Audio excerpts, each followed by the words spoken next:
जय श्री कृष्णा। राधे राधे। आप सभी श्री हरि की कृपा से स्वस्थ और मस्त होंगे। आइए आज पढ़ते हैं कार्तिक महात्म्य का 31वां अध्याय। दुष्ट बुद्धि।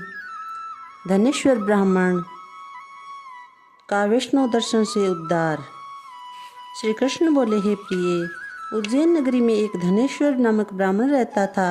वह अपने कर्मों को नहीं करता, बड़ा पापी और दुष्ट बुद्धि था। वह ब्राह्मण रस, कंबल तथा चमड़े का व्यापार करता था। झूठ बोलता, चोरी, वेश्यागमन और चोरापन आदि किया करता था। इसी से वह बड़ा दुखी रहता था। एक दिन धनेश्वर देश देशांतर में खरीद और बेच का कार्य करता हुआ महिष्मती नगरी में पहुंचा। वह राजा महिष की बसाई हुई थी, वह इसलिए उसका नाम महिष्मती था। जहाँ पवित्र नर्मदा नदी इसका परकोटा हो रही थी, वहाँ धनेश्वर ने कार्तिक स्नान करने वालों को देखकर 1 महीना वहाँ निवास किया। माल की बिक्री के लिए नर्मदा के किनारे घूमते हुए उसके स्नान करके जप तप और पूजन में लगे हुए ब्राह्मणों को देखा।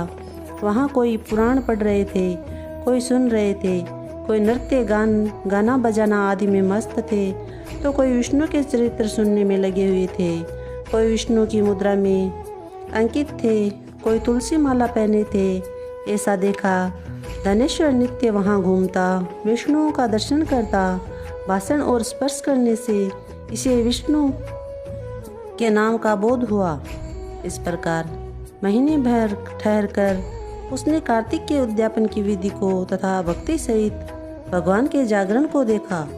पूर्णमासी के दिन ब्राह्मण तथा गो पूजन, कार्तिक स्नान किए गए मनुष्यों द्वारा दिए गए भोजन एवं दक्षिणा को भी देखा।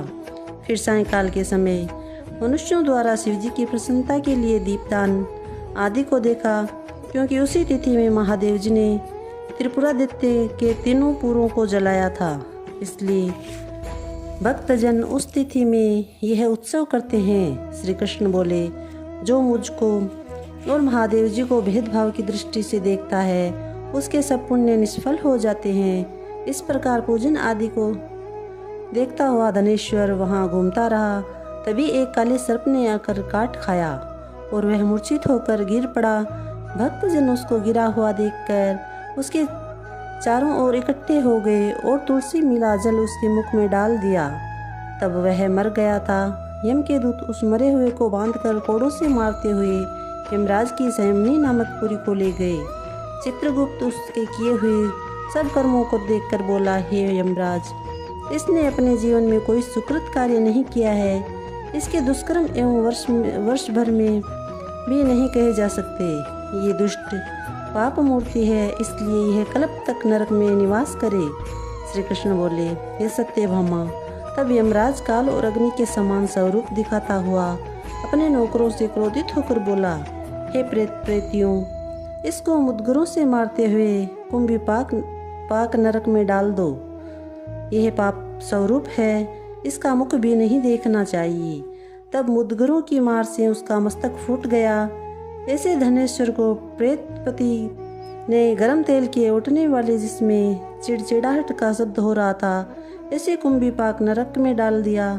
उसके डालने से अग्नि शीतल हो गई, जैसे प्रहलाद को डालने से अग्नि शीतल हो गई थी। प्रेतपति ने विस्मय युक्त हो वह सब वृत्तांत यमराज से कहा। यमराज प्रेतपति की बात सुनकर विस्मय से उसको बुलाकर विचार करने लगे। तभी वहाँ नारद जी पधारे। यमराज ने उनका पूजन किया। उस धनेश्वर को देखकर हंसकर नारद जी बोले, हे अरुण नंदन, यह नरक भोगने योग्य नहीं है, क्योंकि इसने अंतिम समय में नरक को दूर करने वाला कर्म किया है। जो पुण्य करने वालों का दर्शन, स्पर्श तथा संभाषण सुनता है, वह पुण्य के 6ठे अंश को पाता है। इस धनेश्वर ने अनगिनत कार्तिक व्रतियों के दर्शन और संसर्ग किया है, इससे इसमें पुण्य का 6ठा अंश है।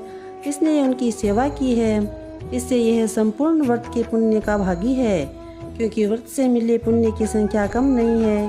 भगवान कार्तिक का व्रत करने वाले मनुष्य के बड़े पापों को भी अपने तेज से भस्म कर देते हैं। अंत समय में तुलसी मिले हुए नर्मदा के जल से विष्णु ने इसको स्नान कराकर भगवान का नाम सुनाया है।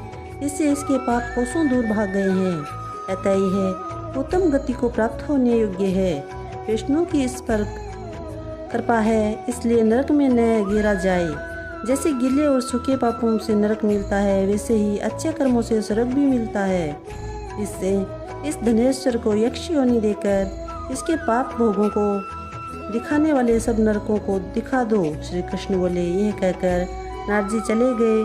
उसके पुण्य मालूम होने पर यमराज ने दूतों से धनेश्वर को सब नरक दिखाने के लिए कहा। बोले श्री कृष्णचंद्र भगवान की जय। जय श्री कृष्णा। राधे राधे। 30वां अध्याय समाप्त।